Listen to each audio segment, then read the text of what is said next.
Bismillahirrahmanirrahim. Alhamdulillah wassalatu wassalamu ala Rasulillah. Amma ba'd.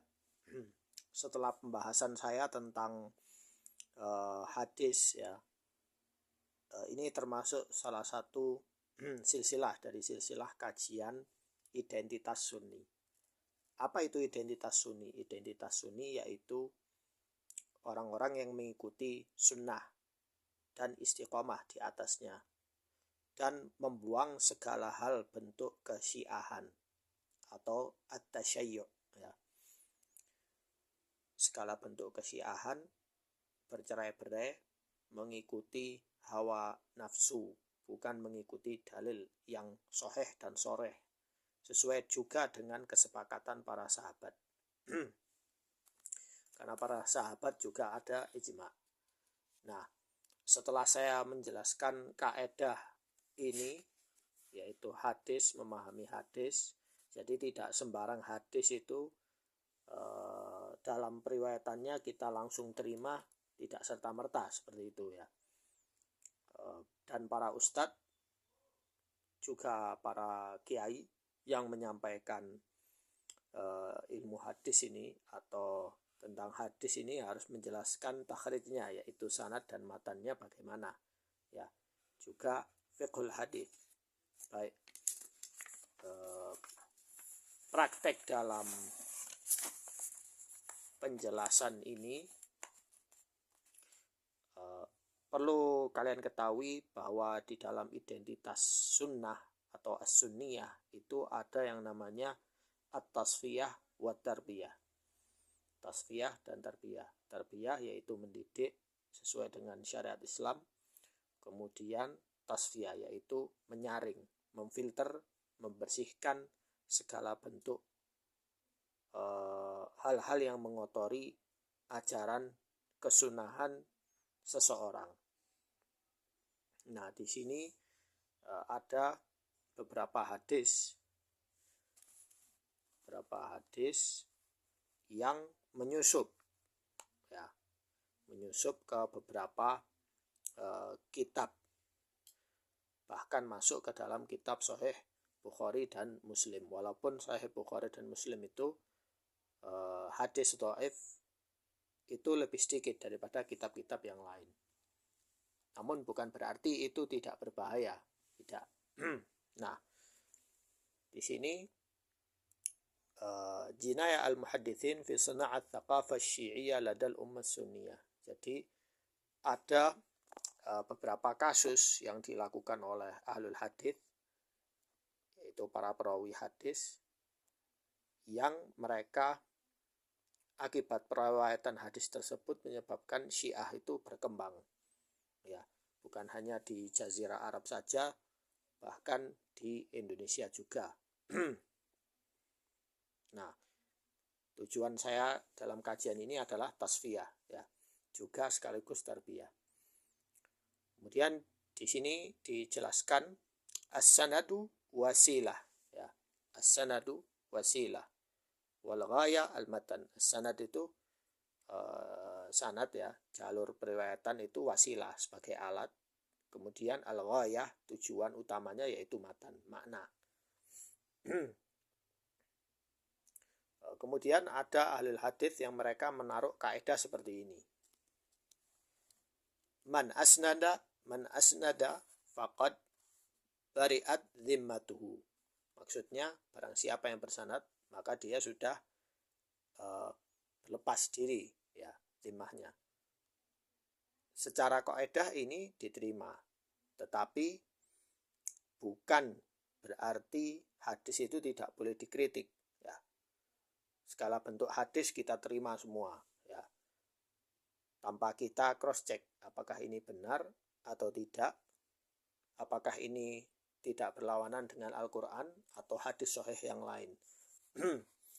Di sini lakinnahum tawassa'u fi tatbiqatiha hatta tajawaza hudud asy-syar' wal aql. Amsa katsirun min ad-dawawin al-hadits kal Mustadrak al-Hakim wa Musannaf as-San'ani wa Mu'jam at-Tabarani marta'an lil mutut tanzas bit tasyayyu'. Jadi ada beberapa kitab ya yang akhirnya mereka menggunakan kaedah ini akhirnya kitab Mustadrak kena ya, hadis-hadis ini juga kitab Musannaf As-San'ani dan juga Mu'jam Tabrani itu terdapat banyak sekali hadis dhaif dan maudhu ya, dan hadis tersebut justru menolong akidah Syiah, bukan menolong akidah Sunnah. Jadi seperti itu ya. Ini pembahasannya cukup panjang. Nah, namun di sini saya akan bawakan satu hadis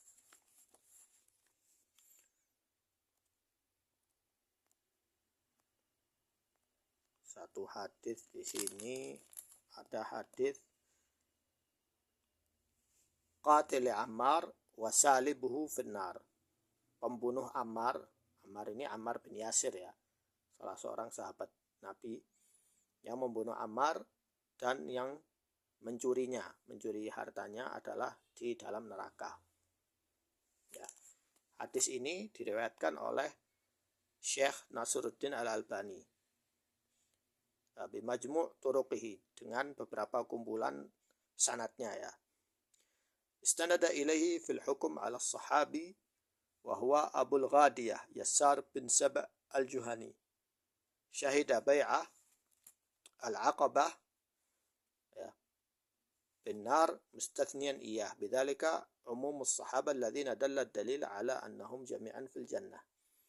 مع أن الحديث لا يصح سندا إلا على قاعدة التحسين الضعيف بالضعيف ومنكر متنا. Jadi saya di sini bukan berarti menghina beliau, tidak. Syekh Nasruddin Al-Albani beliau meriwayatkan hadis ini, kemudian mengatakan hadis ini hasan ya, dan beliau mengatakan bahwa hadis ini yang dimaksud adalah salah seorang sahabat Nabi, yaitu Yassar bin Saba' al-Juhani. Padahal beliau ikut bai'ah al-Aqabah, sedangkan orang yang ikut bai'ah al-Aqabah haram masuk neraka, ya pasti masuk surga. Dan ini berlawanan dengan nas Al-Quran ya. Jadi seperti itu. Ini hadis ini sudah bisa kita nilai batil apa, karena bertolak belakang dengan nas Al-Quran, tafsir Al-Quran juga, dan juga hadis sahih yang lain.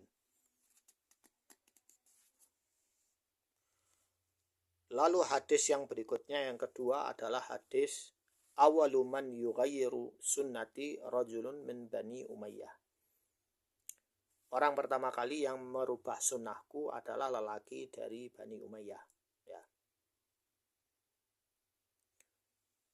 Kemudian ini kesalahan beliau juga. Semoga Allah mengampuni dosa beliau. Ya, yaitu Syekh Al-Albani rahimahullah secara sengaja mengatakan bahwa hadis ini thiqah. Ya. Diriwayatkan oleh Muhajir bin Makhlad.